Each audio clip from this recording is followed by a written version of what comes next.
Adilabad Congress party assembly incharge Kandi Srinivasa Reddy పేద రైతు కుటుంబంలో పుట్టి స్వయం కృషితో ఎదిగారు. పేదల కడుపు నింపాలన్న పెద్ద మనసుతో 3 ఏళ్ల కిందట చేపట్టిన నిత్య అన్నదాన కార్యక్రమాన్ని నిర్విరామంగా కొనసాగిస్తున్నారు.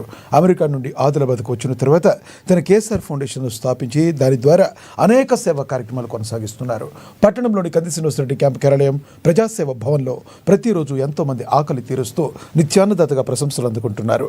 అన్ని దానాల్లోకెల్లా ఆకలి తీర్చే అన్నదానం ఎంతో గొప్పదన్న ఆలోచనతో ఇంత మంచి కార్యక్రమాన్ని కొనసాగిస్తున్నారు. ఈ నిత్యాన్నదాన క్షేత్రానికి ప్రతిరోజు పరిసర ప్రాంతాల నుండి వందల సంఖ్యలో వచ్చి భోజనం చేస్తున్నారు. ఒక్క మంచి ఆలోచనతో ఇలాంటి కార్యక్రమం నిర్వహించడం సదా అభినందనీయమని కంది శ్రీనివాసరెడ్డి జిల్లా ప్రజలు తమ నిండు మనసుతో అభినందిస్తున్నారు.